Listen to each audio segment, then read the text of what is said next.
இந்தியாவிலே ஒரு மிகப்பெரிய ஒரு மிராக்கல் நடக்கூடிய சர்ச்சனே நம்ம சொல்லலாம். ஸோ அதுக்கு சபை மக்களே வந்து 55க்கு மேலே டெட் ரைஸ் வந்து பண்ணியிருக்கிறாங்க.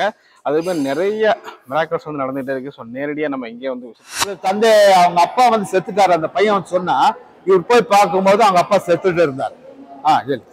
ಮತ್ತೆ ಆಮೇಲೆ ಒಂದು 2 ನಿಮಿಷ ಕಳೆದು ಜೀವ ಬಂತು ಅವನಿಗೆ. ಪ್ರಾರ್ಥನೆ ಮಾಡಿದ್ರು. ಪ್ರಶ್ನೆ ಮಾಡಿದ್ರು. அப்புறமா இவர் என்ன செய்தார், போய் ஜெபம் பண்ணார். போயிட்டு ஜெபம் பண்ணவொடனே அப்புறமா அந்த அவரு பழிச்சுக்கிட்டார். உயிர் மறுபடியும் போன உயிர் மறுபடியும் வந்து அப்புறமா பிறகு 2 வயசு பிள்ளை செத்துட்டுச்சான். அந்த செத்துட்ட குழந்தை இங்க கொண்டு வந்திருக்காங்க. ಮತ್ತೆ ಅದು ಜೀವ ಬಂತು. அப்புறமா இது ஜெபம் பண்ண பிறகு அந்த குழந்தைக்கு உயிர் வந்துருதான். தோட்டத்துல வேலை செய்யும் போது ನಮಗೆ ಕರೆಂಟ್ ಶಾಕ್ ಹೊಡಿತು. அவருக்கு கரண்ட் ஷாக் அடிச்சது பாருங்க. ಅದು 100, 500, 1000 ವೋಲ್ಟೇಜ್ ಅಲ್ಲ. அது 100, 500, 1000 வால்டேஜ் அல்ல, ಬರೋಬ್ಬರಿ 11,000 ವೋಲ್ಟೇಜ್. 11,000 வால்டேஜ் அந்த அளவுக்கு கெப்பாசிட்டில ஷாக் அவர் வாங்கி. 6 ಗಂಟೆಗೆ ಡೆಲಿವರಿ ಆಗಿದ್ದು பாருங்க. 6 மணிக்கு டெலிவரி ஆச்சு. இவெல்லாம் ஜெபம் பண்ணும்போது 8 மணிக்கு அந்த குழந்தைக்கு உயிர் வந்துச்சு. நீங்க வந்து கேள்விப்பட்ட பாஸ்டர் ஸ்டீவன் சுரேஷ் ஐயா இருக்கிறாரு. அவரை வந்து இந்த மரத்துலதான் கட்டி வச்சு அடிச்சாங்க. இந்த மரத்துலயா? இந்த மரத்துல கட்டி வச்சு அடிச்சாங்க. இருந்த ஒரு ஆள் வந்து ஓடி வந்து இந்த இடத்துல சர்ச்செல்லாம் கட்டக்கூடாதுன்னு சொல்லி சண்டையெல்லாம் போட்டு கத்தி எடுத்து நம்ம பாஸ்டர் வெட்ட வந்தாரு. இந்த விடுதலை பண்றது எல்லாமே ஆண்டவர் தான். நம்மளுடைய பிரயாசத்திலேயோ, நம்ம ஜெபத்தினாலேயோ, நம்முடைய உபவாசத்தினாலேயோ, நம்முடைய எந்த ஒரு பிரயாசத்தினாலேயோ விடுதலை நடக்கிறது இல்லை. ஆண்டவருடைய வசனம், அந்த சத்தியத்தை ஜனங்க அறியும் போதுதான் அது உண்மையான விடுதலையா ஜனங்களுக்கு அது மாறும்.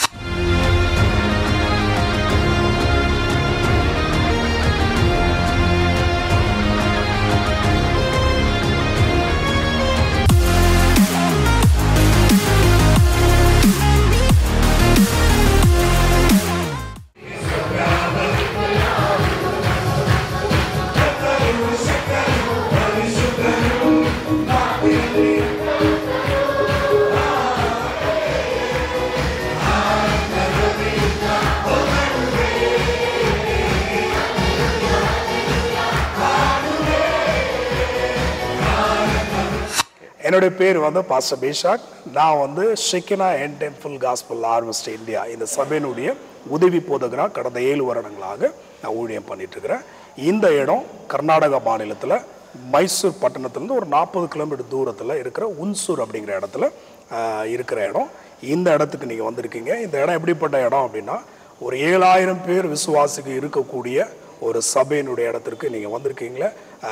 உங்களை ஆண்டவராகிய இயேசு கிறிஸ்துவின் நாமத்தினால நாங்கள் வாழ்த்தி வரவேற்கிறோம்.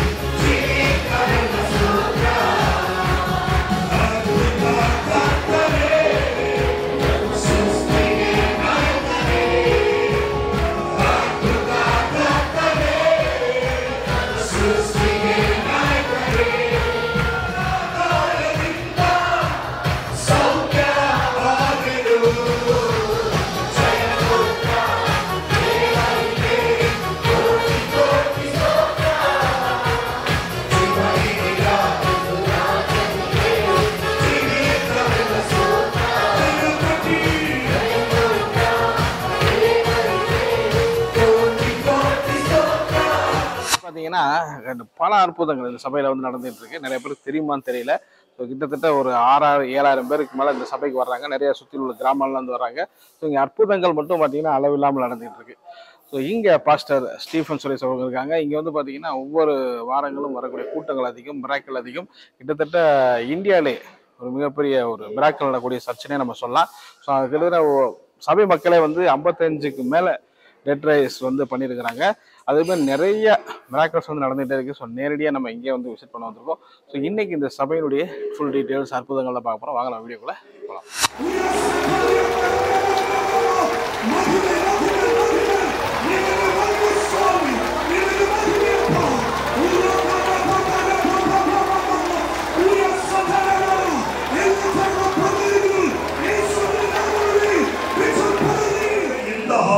ನಾವು ಅದಕ್ಕೆ ಮಾಡುವ ಪ್ರತಿಯೊಂದು ಆತ್ಮವು ದೇವರಾல் ಉಂಟಾಯಿತು. ಅದು ಯಾರಿಂದ ಉಂಟಾದದ್ದು?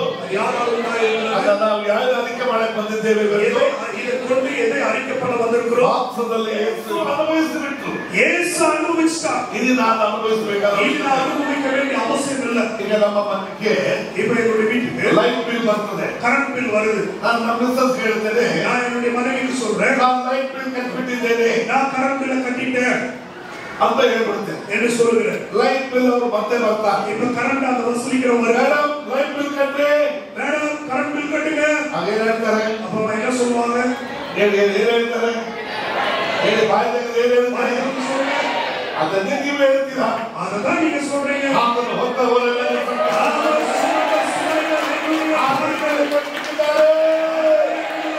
சகோதரன் பெயர் ராமு. அவரு வந்து தோல்பட்டி, அதாவது கர்நாடகா கேரளா பார்டர்ல இருக்காரு. ட்ரைபல்ஸ். இவர் வந்து ஷெகினா சர்ச்சுக்கு Steven Suresh pastor church Shekinah church ಹುಣಸೂರ್ல இருக்கிறாரு. இப்போ ಇವரோட ಸಾಕ್ಷಿ சொல்ல நம்ம ಕೇಳ್ತೀವಿ. ಮಗ ಬಂದಿದ್ದ, ನಮ್ಮ ಅಪ್ಪ ತಂದೆಗೆ ಏನು ಜೀವನ ಇಲ್ಲ, ಸತ್ಯವಾಯಿದ್ದಾನೆ ಅಂತ. ನಾವು ಓಡಿ ಹೋಗಿ ನೋಡುವಾಗ ಜೀವನ ಇಲ್ಲ ಅವನಿಗೆ. அதாவது ஒரு 5 வயசு பையன் எங்க அப்பா செத்துட்டாரு ஓடி வந்து இவர்கிட்ட சொல்லி இருக்காரு. ಆಗ ಹೋಗಿ ನೋಡುವಾಗ ಜೀವನ ಇಲ್ಲ. ಅವನ ತಂದೆ ತಾಯಿ ನೀರು ಕುಡಿಸಿದ್ರೆ ನೀರು ಕುಡಿಯೋದಿಲ್ಲ ಅವನು. ಮತ್ತೆ ಬೇರೆ ಇಬ್ಬರಿದ್ದಾರೆ ನೋಡ್ಕೊಂಡು ಅವನು ಎದೆ ಕಾಲಲ್ಲಿ ಮುಟ್ಟು ನೋಡಾಗ ಅವನಿಗೆ ಜೀವನ ಇಲ್ಲ, ಶ್ವಾಸ ಇಲ್ಲ. யார்? தந்தைಗೆ. ತಂದೆಗೆ அவரு தந்தை அவங்க அப்பா வந்து செத்துட்டாரு. அந்த பையன் வந்து சொன்னா இவர் போய் பார்க்கும்போது அவங்க அப்பா செத்துட்டு இருந்தாரு. ಮತ್ತೆ ಆಮೇಲೆ ಒಂದು 2 ನಿಮಿಷ ಕಳೆದು ಜೀವ ಬಂತು ಅವನಿಗೆ.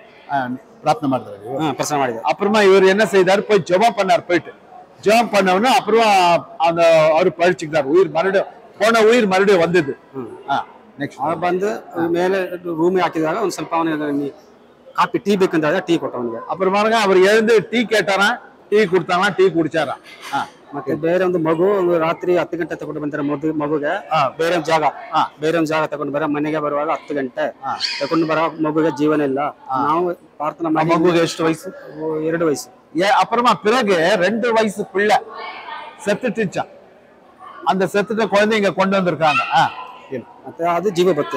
அப்புறம் இது ஜெபம் பண்ண பிறகு அந்த குழந்தைக்கு உயிர் வந்துருதான். ಅವ್ರ ತಂದೆ ತಾಯಿ ಹೇಳ್ತಾ ಇದ್ದಾರೆ, அவங்க அப்பா அம்மா அழுகுறாங்களா, ஐயோ குழந்தை செத்துச்சேன்னு.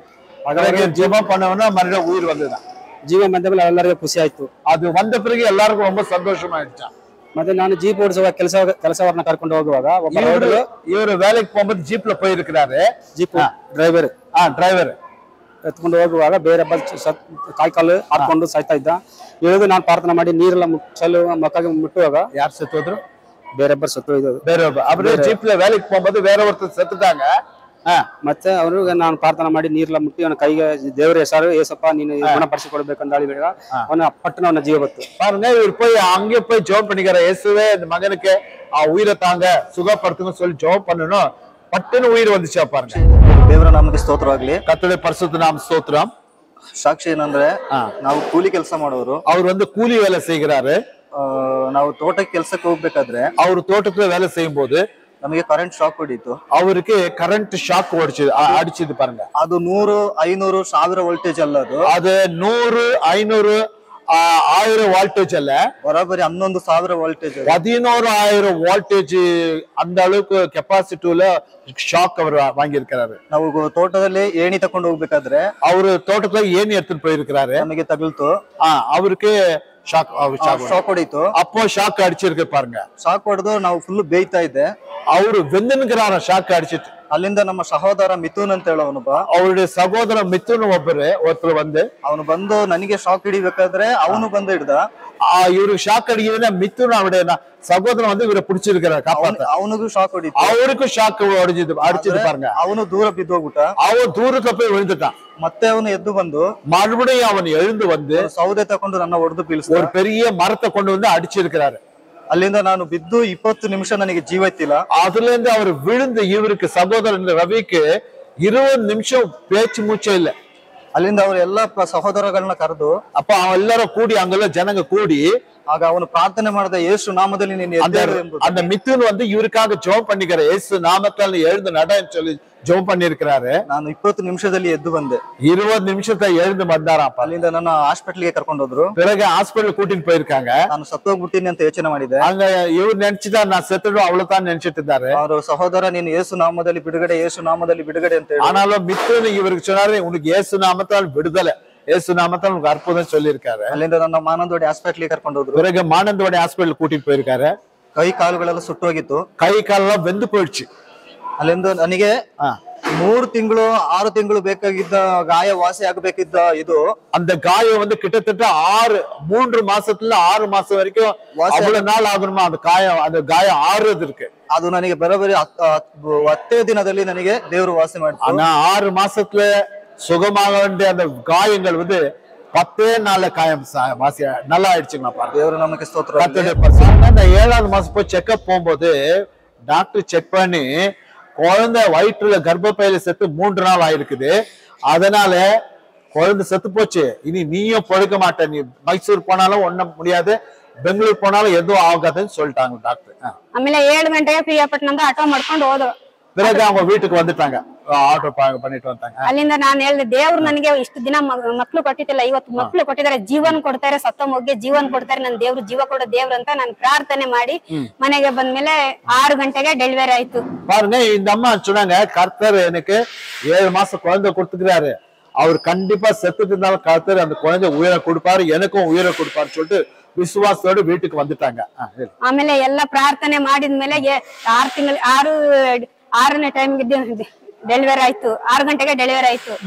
6 ಗಂಟೆಗೆ ಡೆಲಿವರಿ ಆದ್ಮೇಲೆ ಜೀವ ಇಲ್ಲ ಮಗುಗೆ. பாருங்க, வீட்டுல வந்த பிறகு எல்லாம் ஜெபம் பண்ணிக்கிறாங்க, இந்த அம்மா விசுவாசத்தோட இருக்கிறாங்க. டெலிவரி ஆச்சு, டெலிவரி ஆகும் அந்த குழந்தை செத்து போயிடுச்சு பாருங்க, செத்த குழந்தை டெலிவரி பண்ணிருக்காங்க. ಅಲ್ಲಿಂದ ಕೈ ಕಾಲು ಅಷ್ಟೇ ಅಲ್ಲ, ಮಗುಗೆ ಊದ್ಕೊಂಡ್ಬಿಟ್ಟಿತ್ತು ಎಲ್ಲಾನು. குழந்தை வீங்கிட்டு இருக்குது, கை கால் ஒன்னும் இல்ல, செத்து போயிட்டு இருக்குது. ಹೇಳಿ. ಆಮೇಲೆ ಎಲ್ರು ಸೇರಿ ದೇವ್ರು ಮಗು ಕೊಟ್ಟಿದ್ದಾನೆ, ಮಕ್ಳಿಲ್ಲದವ್ರಿಗೆ ಮಗು ಕೊಟ್ಟಿದ್ದಾನೆ, ದೇವ್ರು ಜೀವ ಕೊಡ್ತಾನೆ ಅಂತ ನಂಬಿಕೆಯಿಂದ 6 ಜನ ಪ್ರಾರ್ಥನೆ ಮಾಡಿದ್ರು. பாருங்க, அங்க விசுவாசிங்க, கர்த்தர் உனக்கு குழந்தை இல்லாத குழந்தை கொடுத்திருக்கிறாரு, கண்டிப்பா கர்த்தர் உயிரை தருவார்னு சொல்லிட்டு அங்க விசுவாசியும் கூடி சேர்ந்து இந்த செத்து போன குழந்தைக்காக ஜெபிச்சு இருக்கிறாங்க. ಆಮೇಲೆ 8 ಗಂಟೆಗೆ ಜೀವ ಬಂತು. பாருங்க, ಎಷ್ಟು ಗಂಟೆ ತನಕ ಪ್ರಾರ್ಥನೆ ಮಾಡಿದ್ರು ಅವರು? 6 ಗಂಟೆಗೆ ಡೆಲಿವರಿ ಆಗಿದ್ದು. பாருங்க, 6 மணிக்கு டெலிவரி ஆச்சு. இவெல்லாம் ஜெபம் பண்ணும்போது 8 மணிக்கு அந்த குழந்தைக்கு உயிர் வந்துச்சு. பாருங்க, ದೇವರಿಗೆ ಎಲ್ಲಾ ಬಿಡುಗಡೆ ಕೊಟ್ಟು ನನಗೆ ಮಗು ಕೊಟ್ಟು ಎಲ್ಲ ಸಾಕ್ಷಿ ಮಗಳಾಗಿ ನಿಲ್ಲಿಸಿದ ದೇವರಿಗೆ ಕೋಟಿ ಕೋಟಿ. பாருங்க, அந்த குழந்தை நல்லா இருக்குது, குழந்தை கர்த்தர் அப்படிப்பட்ட பெரிய அற்புதத்தை கர்த்தர் எங்க வாழ்க்கையில செய்தார்னு சொல்லிட்டு ஆண்டவருக்கு நன்றி.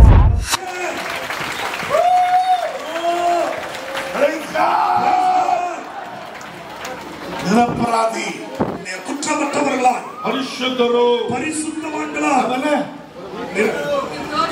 நிர்தோஷிகளுக்காகி நிரபராதிகளாக அந்த சந்ததியிலே அற்புத அடையாளங்களை வெளியே சொல்றதுன்னா, ஒருவேளை நாங்கள் இதை வெளியே சொல்ல ஆரம்பிச்சிட்டாக்க இந்த இடம் வந்து ஒரு புனித ஸ்தலமாக மாறிடும்.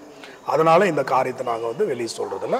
அடுத்து ஆண்டவர் எங்கள் பாஸ்டர் ஸ்டீவன் சுரேஷ் ஐயாவுக்கு சொன்னது, அற்புத அடையாளங்களால நீ மேன்மைப்படுத்தி சொல்லாத, வசனத்தை சொல்லு, தேவனுடைய வார்த்தையை பிரசங்கி, அதை உறுதிப்படுத்துறதுக்கு நான் அற்புத அடையாளங்களை செய்கிறேன்னு சொல்லி ஆண்டவர் சொன்னதுனால பாஸ்டர் வசனத்தை பிரசங்கிக்கிறாரு, அற்புத அடையாளங்கள் ஆட்டோமேட்டிக்காக நடக்கும்.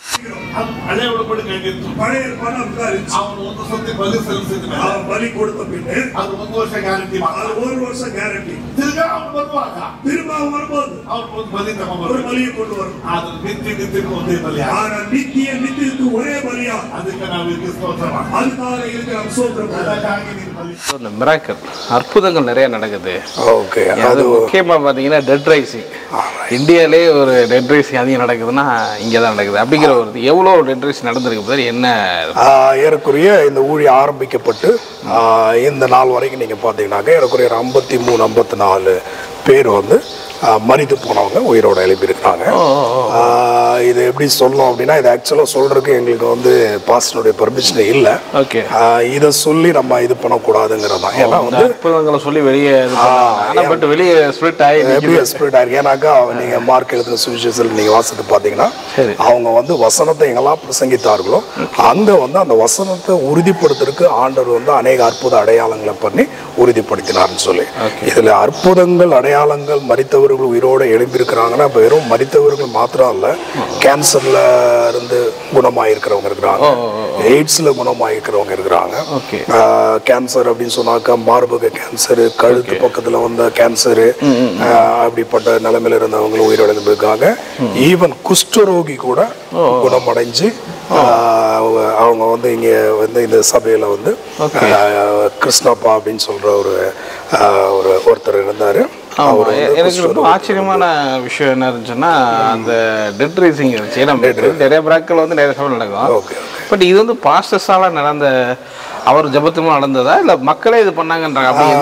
இது பாஸ்டரால அப்படிங்கறத விட பாஸ்டரால நடந்தது ஒரு சில காரியங்கள் இருக்குது, ஒரு சில நபர்கள் இருக்கிறாங்க. ஆனா சபையில இருக்கிற விசுவாசிங்களை எத்தனையோ பேரை வந்து உயிரோட என்ன பண்ணிருக்கிறாங்கன்னா எழுப்பி இருக்கிறாங்க. எத்தனையோ பேர் வந்து விசுவாசிங்க, சபைக்கு வர ஜனங்கள் வந்து விசுவாசிங்க வந்து ஜெபம் பண்ணி அவங்க ஆண்டவர் மேல இருக்கிற அந்த விசுவாசத்துல உயிரோட எழுப்பி இருக்கிறாங்க. அப்படிப்பட்ட அற்புதமான காரியம். அது வந்து அவங்க கிராம மக்களா? அவங்க எல்லாமே கிராம மக்கள். நீங்க இந்த சபையை நீங்க பாத்தீங்கன்னாக்கா இந்த சபையில வந்து பல தரப்பட்டமான ஜனங்கள் இருக்கிறாங்க. ஒரு குரூப் வந்து நரிக்குறவர்கள் என்று சொல்லி ஒரு தரப்பினர், இன்னொரு தரப்பினர் வந்து இங்க லோக்கல்ல இருக்கிற கன்னடா ஜனங்கள். கன்னடா ஜனங்கள்ல அதுல பல விதமான தரப்புகள் இருக்கிறது. இந்த அக்கப்பக்கத்தில் இருக்கிற கன்னடா ஜனங்கள் வராங்க. அடுத்து இங்கிருந்து நீங்க பாத்தீங்கன்னாக்கா நம்ம சபைக்கு அதிகமான ஜனங்கள் அப்படின்னாக்கா நீங்க இந்த உன்சூர் பட்டணத்தை சுற்றுமுற்றிலிருந்து ஏறக்குறைய ஒரு 3000 பேர் ஜனங்க வந்துட்டு இருக்கிறாங்க. இன்னும் ஒரு 4000 ஜனங்கள் வந்து நீங்க பாத்தீங்கன்னாக்கா கொடுகு அப்படிங்கிற இடத்துல இருந்து வராங்க. ஆமா, இங்கிருந்து ஒரு 40-60 கிலோமீட்டர் தூரத்துல இருந்து, அவ்வளவு டிஸ்டன்ஸ்ல இருந்து, ஆமா ஆமா அவ்வளவு டிஸ்டன்ஸ்ல இருந்து இங்க வராங்க. ஈவன் கேரளாவில இருந்து வந்துட்டு இருக்காங்க. ஆமா ஆமா ஏறக்குறைய ஒரு 100 கிலோமீட்டர் தூரத்துல இருந்து வந்துட்டு இருக்கிறாங்க. அங்க நீங்க பாத்தீங்கன்னாக்கா அங்க அவங்க கூடி விசுவாசத்தோட இருக்கிற விசுவாச ஜனங்க அங்க எத்தனையோ பேர், ஒரு 4-5 பேர் உயிரோட எழுப்பி இருக்கிறவங்களா இருக்கிறாங்க.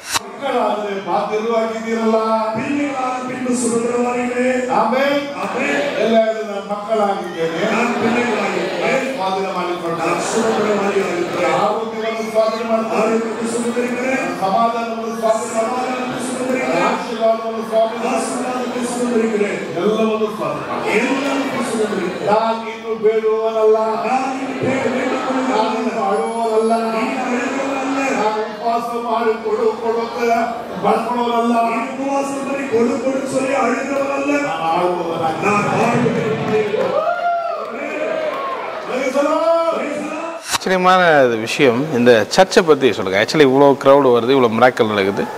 இந்த சர்ச்சுடைய ஹிஸ்டரியை பற்றி சொல்லுங்கள், எப்படி ஆரம்பிக்கப்பட்டது? அதான் இப்போ சபையினுடைய சரித்திரத்தை நீங்கள் தெரிஞ்சுக்கணும்னா ஃபர்ஸ்ட் பாஸ்டருடைய சரித்திரம் தெரிஞ்சாதான் இதனுடைய இதை வந்து நீங்கள் வந்து இதை தெரிஞ்சுக்கொள்ள முடியும்.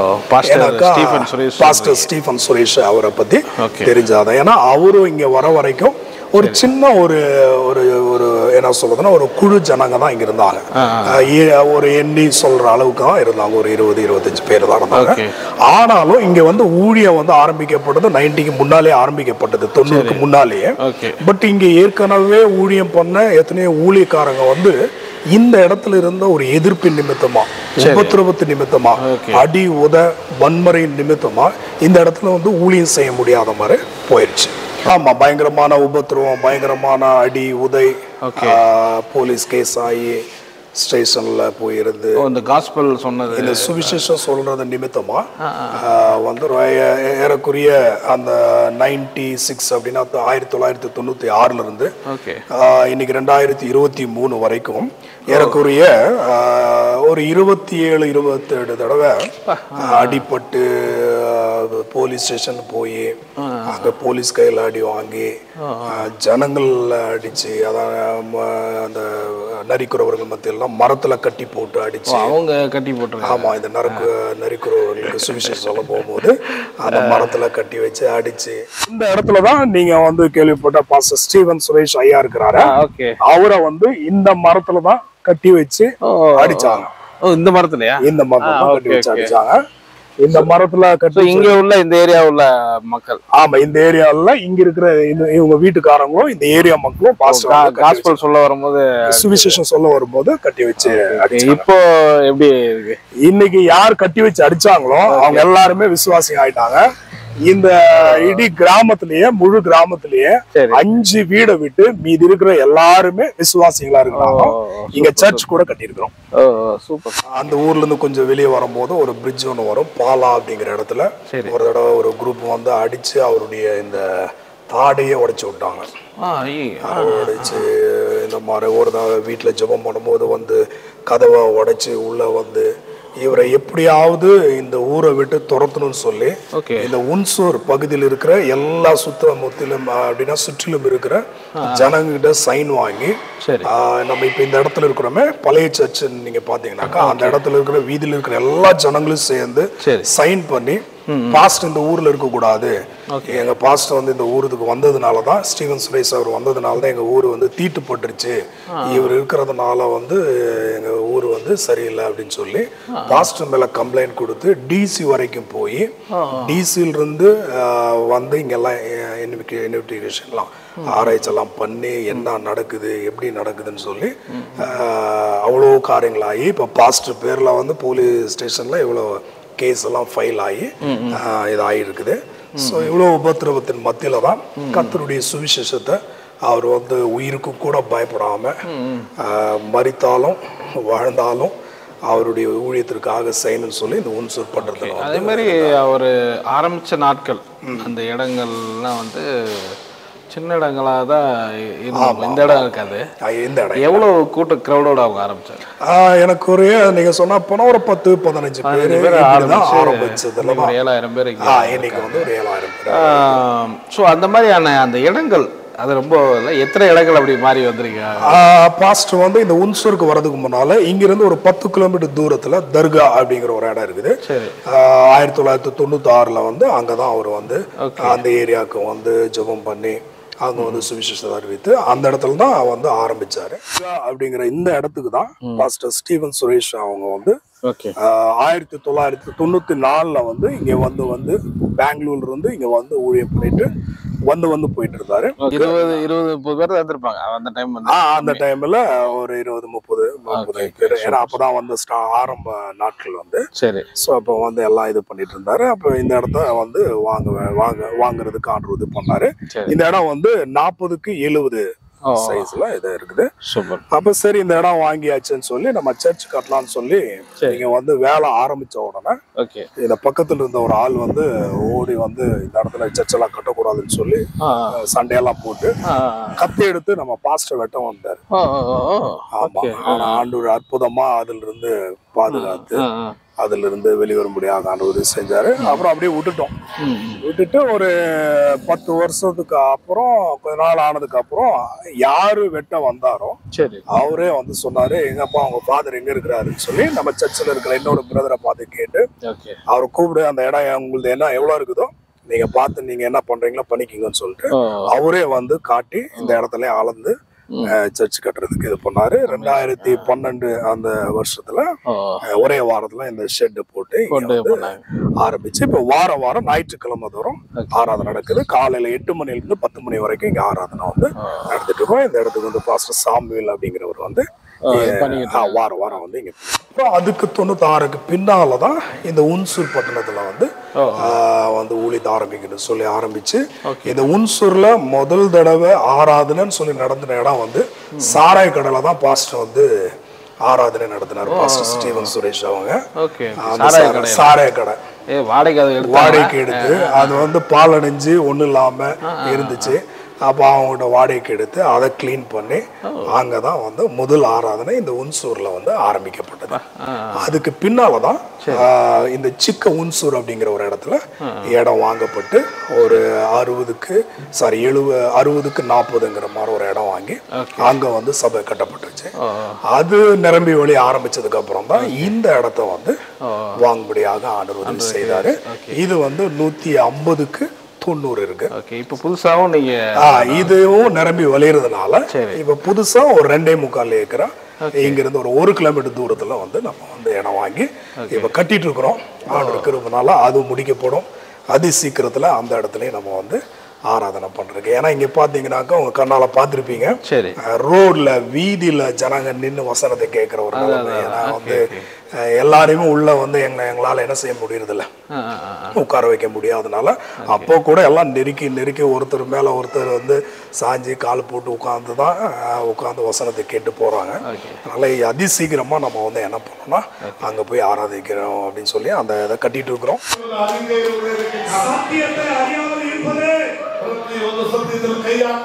ஒவ்வொரு தடவையும் நீங்க பங்கெடுக்கும் பொழுது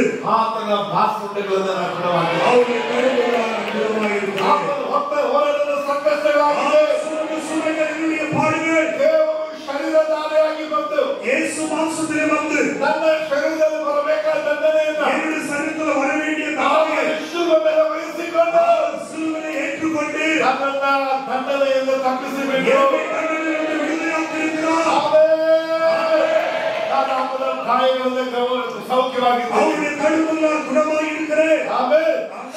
நிறைய பேர் பார்க்குறேன் சபையில் வந்து கிட்டத்தட்ட நிறைய பேர் இருந்துகிட்டே இருக்கிறாங்க. ஓகே, சண்டே இல்லாமல்.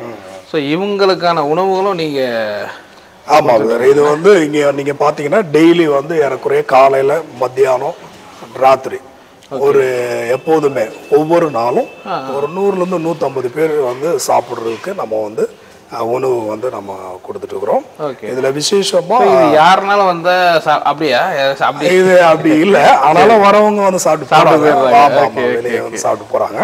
மெயினா இங்க வந்து ஏறக்குறைய 50 ஊழியக்காரங்க இருக்கிறாங்க. சரி, அந்த 50 ஊழியக்காரங்களும் டெய்லி காலையில வந்து 10 மணிலேருந்து 4 மணி வரைக்கும் பாஸ்டர்ஸ் அண்ட் பாஸ்டர்ஸ் ஒய்ஃபுங்க வந்து இங்க ஜெபம் எப்பொழுதுமே காலையில் 5:30 மணிக்கு ஒரு ஜெபம் இருக்குது, பிளஸ் 10 மணிக்கும் ஒரு ஜெபம் இருக்குது.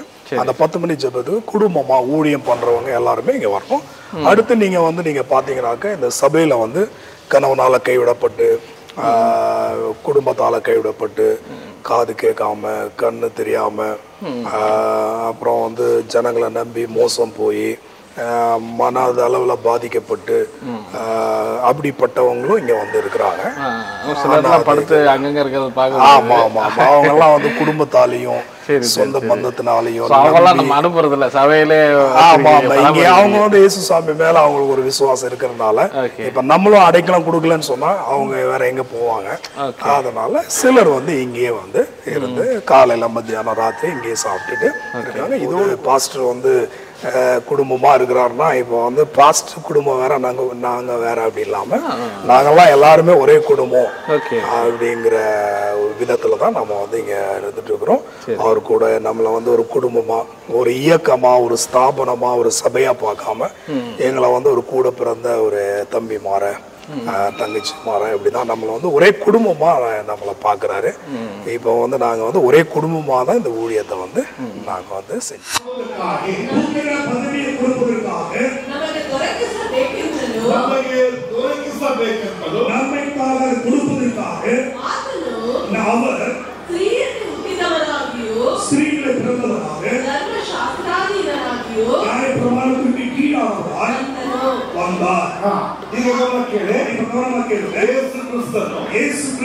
ನಮ್ಮ ಹಾಕಿಗೆ ನಮ್ಮ போல ಸ್ತ್ರೀಗಳಲ್ಲಿ ಹುಟ್ಟಿ ಬಂದನು. ಸ್ತ್ರೀಗಳಲ್ಲಿ பிறந்த ಯಾಕಪ್ಪ ಬಂದ್ರು? ಎದಕ್ಕಪ್ಪ ಬಂದಾರೆ? ಯಾಕಪ್ಪ ಬಂದ್ರು? ಎದಕ್ಕಾಗ ಬಂದ? ನಮ್ಮೆಲ್ಲರನ್ನು ನಮ್ಮ ಎಲ್ಲರಿಗೂ ತಂದೆಯಾದ ದೇವರಿಗೆ ಪಿತಾವಾಗಿದೆ ದೇವರಿಗೆ ಪುತ್ರರನ್ನಾಗಿ ಮಾಡೋದಕ್ಕಾಗಿ ಪುತ್ರಿಯರಾಗಿ ಮಾಡೋದಕ್ಕಾಗಿ ಈಗ ನಾವು ಯಾರಾಗಿದ್ದೇವೆ? மினிஸ்ட்ரினாலே அவங்க ப்ரேயர் நல்லா ப்ரேயர் பண்ணணும், ஃபாஸ்டிங் இருக்கணும், நிறைய பார்த்திங்கன்னா தியாகங்கள் பண்ணால் தான் இந்த மாதிரி அற்புதங்கள்லாம் நடக்கும், நிறைய பிசாசின் பிரச்சனைகள் இருக்கும் அப்படின்னு ஒரு பக்கம் சொல்லப்படுது. பட் நீங்கள் வந்து பாஸ்டர் சொல்கிறது வந்து வார்த்தையில் மிராக்கள் அப்படின்றீங்க. பொதுவாக அந்த வார்த்தை இருக்கிற இடத்துல இவ்வளோ மிராக்கள்ங்கிறது நாங்கள் இப்போ தான் ஆச்சரியம் பார்க்குறோம். என்ன காரணம்? அதை நீ கேட்டம்மார இன்னைக்கு டெலிவரன்ஸ் மினிஸ்ட்ரி விடுதலையின் ஊழியம் அப்படின்னு இருக்குது. பைபிளில் எங்கேயுமே 5 விதமான ஊழியம் இருக்குது. அப்போஸ்தலர் ஊழியம், போதகர் ஊழியம், சபை போதகருடைய ஊழியம், சுவிசேஷர் ஊழியம், தீர்க்கதரிசிகள் ஊழியம் இருக்கு. விடுதலையின் ஊழியம் சொல்லி பைபிளில் எங்கேயுமே என்ன பண்ணல, சொல்லப்படல. அவங்க அப்படி அவங்களுக்கு வருகிற காரியத்தை வச்சு அப்படி இது பண்றாங்க. வசனம் என்ன சொல்லுதுன்னா, சத்தியத்தை அறியும் பொழுதுதான் சத்தியம்தான் உங்களை விடுதலை ஆக்கும், குமாரன் விடுதலை ஆக்கினால் மெய்யாகவே விடுதலை ஆனீர்கள் என்று சொல்லுகிறது. இன்னைக்கு அநேகர் வந்து உபவாசத்தினால, என்னுடைய பிரயாசத்தினால அப்படின்னு சொல்லி இந்த விடுதலை அற்புத அடையாளங்கள் நடக்கிறத அவங்க சொல்றாங்க. பைபிளில் நீங்க பார்த்தீங்கன்னா பேதுரு யோகான்னு சொல்றாங்க, எங்க பக்தினாலேயோ சுய சக்தினாலேயோ இந்த சப்பானி எழுந்து நடக்கல, இயேசு கிறிஸ்துவனுடைய நாமத்தை அறிவிச்சதுனாலதான், அந்த நாமத்தின் மேல வச்சிருக்கிற விசுவாசத்தினாலதான் இன்னைக்கு இவன் எழுந்து நடக்கிறான் அப்படின்னு சொல்லி அங்க சத்தியவேதத்துல நம்ம பைபிள்ல நம்ம வந்து படிக்கிறோம். அப்போ வந்து இந்த விடுதலை பண்றது எல்லாமே ஆண்டவர் தான். நம்மளுடைய பிரயாசத்திலேயோ, நம்ம ஜெபத்தினாலேயோ, நம்முடைய உபவாசத்தினாலேயோ, நம்முடைய எந்த ஒரு பிரயாசத்தினாலேயோ விடுதலை நடக்கிறது இல்லை. ஆண்டவருடைய வசனம், அந்த சத்தியத்தை ஜனங்க அறியும் போதுதான் அது உண்மையான விடுதலையா ஜனங்களுக்கு அது மாறக்கூடியதா இருக்கு. மக்களே போய் அவங்க ப்ரேயர் பண்ணி, ஆமா, அவங்க அந்த வசனம் தான் அவங்கள இப்ப வந்து சத்தியத்தை அறிவீர்கள், சத்தியம் உங்களை விடுதலை ஆக்குன்னு இருக்குது. சத்தியம்னா என்ன? இயேசு நமக்காக என்ன பண்ணியிருக்கிறார், அதுதான் சத்தியம். இயேசுவை பத்தி பிரசங்கிக்கிறது தான் சத்தியம். அந்த இயேசுவின் மீது, தேவனுடைய வார்த்தையின் மீது ஜனங்க விசுவாசம் வைக்கிறாங்களே, அங்க அற்புத அடையாளம். ஸோ நிறைய பேர், அதாவது தமிழ்நாட்டிலையும் சரி, நிறைய கேரளா, ஆந்திரா, நிறைய வேர்ல்டுலேருந்து கூட பாஸ்டர் ஸ்டீஃபன் சுரேஷுடைய அபிஷேகம் வேணும் அப்படின்னு நேரடியாக வந்து அவர்கிட்ட ப்ரேயர் பண்ணுறதெல்லாம் நான் கேள்விப்படுறோம். உண்மையாக அப்படி வர்றாங்களா? உண்மைதான். அநேக இந்தியாவில் பிரசித்தி பெற்ற பிரபலமான அநேக ஊழியக்காரங்க வந்து இங்கே வந்து பாஸ்டர்கிட்ட முழங்கால் போடிட்டு, உங்கள் அபிஷேகம் எனக்குள்ள வேணும், உங்களை மாதிரி நாங்களும் பண்ணணும்னு சொல்லி வந்து ஜெபம் பண்ணிட்டு போகிறாங்க. அபிஷேகம் கிடைக்குதா? அபிஷேகம் வந்து அதை விட நிறையவான அபிஷேகம் அவங்களுக்குள்ளே இருக்கு, அவங்க தெரியாமல் இருக்கிறாங்க. ஒரு காரியத்தை நம்ம நல்லா புரிஞ்சுக்கணும். பழைய ஏற்பாட்டில் வந்து எலியாவின் அபிஷேகம் எலிசாவுக்கு ரெட்டிப்பான டபுள் போர்ஷன் 2 மடங்கு அப்படின்னு. ஆனால் புதிய ஏற்பாட்டில் நீங்கள் பார்த்தீங்கன்னா ரட்சிக்கப்பட்ட ஒவ்வொரு விசுவாசிக்குள்ள வசனம் சொல்லுது, இயேசுவை மரித்தோரிலிருந்து எழுப்பின அதே ஆவியானவர் உங்களுக்குள்ள வாசமா இருக்கிறார். யாரை எழுப்புனது? இயேசுவையே எழுப்புனா அந்த வல்லமை யாருக்குள்ள இருக்குன்னா பாஸ்டருக்குள்ள மாத்திரம் இல்லை, விசுவாசிக்கிற எல்லாருக்குள்ள அந்த வல்லமை இருக்கு.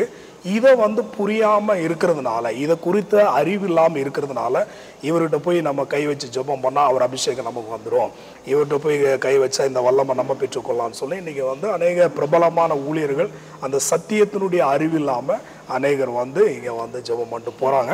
என்ன சொல்றாரு பாஸ்டர்? பாஸ்டர் வந்து இதே தான் சொல்றாரு. என்ன சொல்றாருன்னா வசனத்தை தான் சொல்லுவாரு. இயேசுவை மரித்தோடு எழுப்புன அதே ஆவியானவர் தான் எனக்குள்ள இருக்கிறார், அந்த ஆவியானவர் தான் என்னை கொண்டு இந்த காரியத்தை செய்யறாரு, அதே ஆவியானவர் உங்களுக்குள்ளே இருக்கிறார்.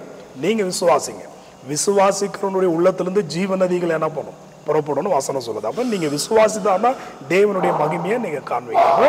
எனக்குள்ள மாத்திரம் இல்லை, அது உங்களுக்குள்ளேயும் இருக்கு அப்படிங்கிற அந்த வசனத்தை சொல்லி, இது வந்து யாரோக்கிட்ட இருந்து நம்ம வாங்கிக்கிட்டது இல்லை, அது ஆல்ரெடி நமக்குள்ள ஆண்டவர் வந்து புதிய ஏற்பாட்டில் இருக்கிற எல்லா பரிசுத்தவான்களுக்கும் தெய்வ பிள்ளைகளுக்கும் நமக்குள்ளதான் ஆண்டவர் என்ன பண்ணியிருக்கிறாருன்னா வச்சிருக்கிறாரு அப்படிங்கிற அந்த சத்தியத்தை சொல்லி அவங்க எப்படி நினைக்கிறாங்க இதை கேட்டோன்னே? அது கேட்கும் போது அவங்களுக்கு ஆச்சரியம் தான். ஆமா இல்ல, கரெக்ட் தானே, அதே ஆவியாரும் நமக்குள்ளதானே இருக்கிறாரு, இது அங்கிருந்து வாங்குறதெல்லாம் நமக்குள்ளேயே இருக்கு அப்படின்னு விசுவாசத்தோட போகக்கூடியவங்களா இருக்கிறாங்க.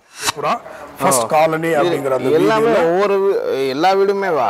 ஆமா, இப்ப நீங்க பாக்குற என்னுடைய வலது பக்கமா இருக்கட்டும், இடது பக்கமா இருக்கட்டும், இந்த 2 பக்கமும் இருக்கிற இந்த வீதியில் இருக்கிற எல்லாருமே நரிக்குறவங்க தான். இவங்க எல்லாருமே ரட்சிக்கப்பட்ட பின்னால இந்த வீடை வந்து இப்படி கட்டி இன்னைக்கு வந்து இந்த அளவுக்கு ஆசீர்வாதம். ஆச்சரியமா இருக்கு. இப்ப அவ்வளவு தூரம் லாங்ல இருக்கு எல்லாம். ஆமா, நீங்க பாக்குறீங்களா, அந்த தூரம் பாக்குறீங்களா? அதுல இருந்து இன்னும் அந்த பக்கம் இருக்குது, நம்ம கண்ணுக்கு இது தெரியுது, இன்னும் தாண்டி நீங்க கூட போகலாம். பங்களா இருக்கு, எல்லாம் பங்களா, எல்லாம் இவங்க எல்லாம் வந்து குடிசையில ரோடு பக்கத்துல டென்ட் போட்டு அதுல இருந்த ஜனங்க ஆண்டவருடைய இயேசு கிறிஸ்துவனுடைய அந்த சுவிசேஷம் அவங்களுக்கு சொல்லப்பட்டது. நம்ம பாஸ்டர் ஸ்டீஃபன் சுரேஷ் ஐயா வந்து ஒரு 20-25 வருஷத்துக்கு முன்னால இந்த ஏரியாக்கெல்லாம் வந்து இந்த சுவிசேஷம்.